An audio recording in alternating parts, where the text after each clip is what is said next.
அவங்க பிஜேபியுல ஒரு அமைச்சர் அடுத்த முதலமைச்சர் யார் அப்படின்னு டிசைட் பண்றதுக்காக ஒரு போட்டி அறிவிச்சாராம். நாளைக்கு வந்து இந்த அரசவையில ஒரு பூட்டு கொண்டு வந்து நான் வைப்பேன், அந்த பூட்டனுடைய சாவி, அதாவது அந்த பூட்டை எப்படி திறக்கிறது அப்படிங்கிறது கணிதத்தின் அடிப்படையில இருக்கும். சோ அந்த போட்டியில யார் ஜெயிக்கிறாங்களோ அவங்களுக்கு தான் முதலமைச்சர் பதவி அப்படின்னு சொன்னாராம். சோ இதை கேட்ட 4 அமைச்சர்கள் அன்னைக்கு நைட்டு வீட்டுல போய் பயங்கரமா எல்லா வகையான ஃபார்முலாஸும் உட்காந்து ப்ரிப்பேர் பண்ண ஆரம்பிச்சாங்களாம்.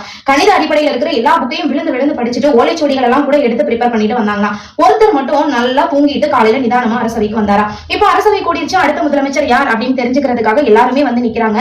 இப்போ அரசர் வந்து அந்த பூட்டை கொண்டு வந்து வைக்கிறாரு. அந்த பூட்டை வந்து பாத்தீங்க அப்படின்னா நிறைய ஒரு மாதிரி பார்க்கவே கசமுசான்னு எப்படியோ வச்சிருக்காங்க. அதை எப்படி ஓபன் பண்றதுன்னு யாருக்குமே தெரியல. சோ எல்லாரும் என்ன பண்றாங்கன்னா அதோட ஃபார்முலாவை போய் நல்லா யோசிச்சு தேடி பாக்குறாங்க. ஆனா நைட் எல்லாம் தூங்கினார் இல்லையா, அந்த அமைச்சர் மட்டும் நிதானமா அதை அனலைஸ் பண்ணி பாக்குறாரு. அப்பதான் தெரியுது அங்க பூட்டே இல்ல, அந்த பூட்டு ஓபன்ல தான் இருக்கு அப்படிங்கறத தெரிஞ்சுக்கிட்டு எந்த கஷ்டமும் இல்லாம அதை ஓபன் பண்ணி அந்த அவர்கிட்ட அதை எடுத்து அப்படியே அது ஓபன்ல தான் இருக்குன்னு சொல்லி கொடுத்துறாரு. உடனே அரசரும் அடுத்த முதலமைச்சரா அவரையே நியமிக்கிறாரு.